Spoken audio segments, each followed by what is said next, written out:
Are you ready to hear some pretty positive thoughts about Dark Eden by Chris Beckett? Katie, are you there? Because if you were watching this, I really have to thank you for bringing Dark Eden to my attention because it was a weirdly enjoyable and surprisingly good novel. And since I'm already rolling with the thank yous, I'm gonna just express my gratitude to both Katie and Lisa for buddy reading Dark Eden with me. It was amazing.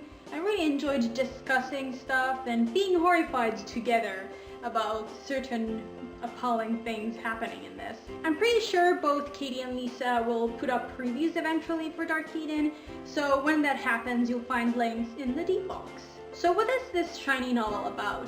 I would say it's about human nature and its driving forces, the will and need to balance some of them, overcome others, but I'm pretty sure you're more interested in the actual plot, so let's get to it.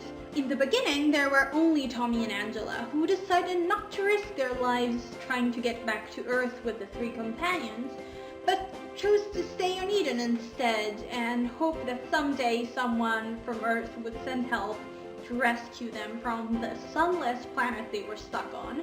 Several years of disgusting incest later, there's more than 500 people living among glowing trees and strange flat-eyed six-legged creatures on Eden, making up what is called a family.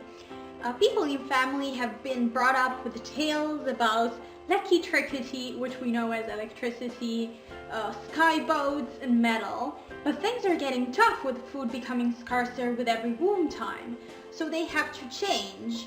And this change comes in the form of a smart, calculating, pretty handsome young fellow called John Red Lantern, who will shake up the lives, the monotonous, primitive lives of the people of Eden, for better or for worse. That's for us to decide. I didn't like 90% of the characters. I didn't like the first-person narrative because the language of family was rudimentary, repetitive, very monotonous, and so I think that a third-person narrative would have been more pleasant to read about.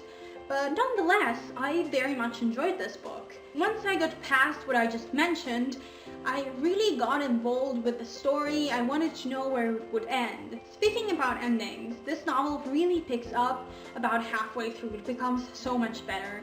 So as I was reading the second half, getting pretty excited about what was happening and where the story was going, I started getting worried about Chris Beckett blowing everything up, ruining everything by writing a completely underwhelming ending.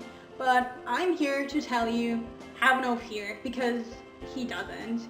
He wraps this up very cleverly by letting the reader understand that even though the novel is over, the story of Eden and family definitely goes on. The author could easily write a sequel to this, but I really hope he doesn't, because I adored how he left so much to the reader's imagination. Beckett also gets points for a series of concepts that he brings up several times in these pages, like the importance of remembering that, and I quote, "we really are here." And to understand the full meaning of that, you'll have to read this shiny paperback. Also, the fact that we all really are one big family, as well as the latent feminist tone. This was definitely an out-of-the-ordinary, interesting read.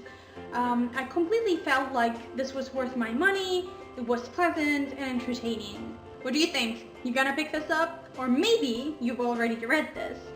And we can hate together in the comments below men who want stories to be all about them, if you know what I mean. Thank you for watching, stay awesome, I'm signing off. So, hi, are you